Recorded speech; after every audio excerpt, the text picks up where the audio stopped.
Tinangay ni Ramon itong si Marites para ilayo umano kay Rigor, habang naghahabulan naman si Tanggol at David. Ipagtapat umano ni Ramon ang kanyang nararamdaman dito kay Marites at buuhin ang kanyang pamilya. Ngunit sa pilitang sumama na itong si Marites kay Ramon dahil sa kanyang pag-alala kay Tanggol. Sobrang galit itong si Marites kay Ramon dahil pinaniwala umano siya na kasama na ni Ramon ang kanilang anak. Ngunit iginiit naman ni Ramon ng paulit-ulit na hindi umano siya gumagawa ng kwento para lukuhin lang itong si Tess.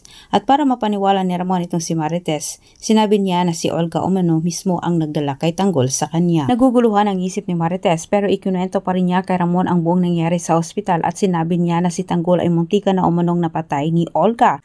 Dagdag pang sinabi ni Marites na si Olga umano mismo ang nagsabi kay Tanggol sa katotohanan, batid ni Ramon na may mali. Wala ng oras itong si Marites, natatakot siya na baka si Rigor ang mapatay ni Tanggol, kaya't agad niya itong sinundan. Hindi naman pumayag itong si Ramon na mag-isa lang itong si Marites kaya't sinamahan din niya ito. Samantala, hindi umano babalik itong si David sa mansyon ng mga Montenegro kung hindi umano niya mapatay itong si Tanggol at nagtutulungan silang mag-ama para habulin si Tanggol at itumba. Si Rigor ang target ni Tanggol, labas umano si David sa kanyang galit. Nasukol ni Tanggol itong si Rigor sa tulong ng kanyang mga kaibigan. Hindi pinalagpas ni Tanggol ang pagkakataong ito na hindi siya makaganti sa kanyang huwad na tatay.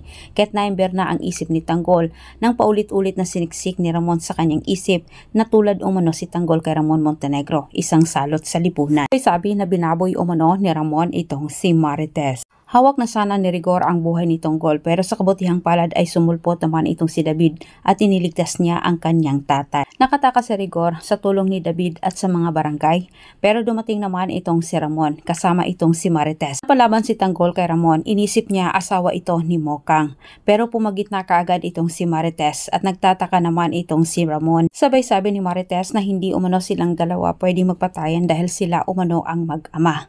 Sa kabilang banda, nanghihinayang naman itong si David dahil hindi umano niya napuruhan itong si Tanggol. Kamanay-manay itong si David na sa kanyang pagligtas kay Rigor, dumating itong si Ramon at nagkaalaman na si Tanggol at Ramon na sila'y mag-ama.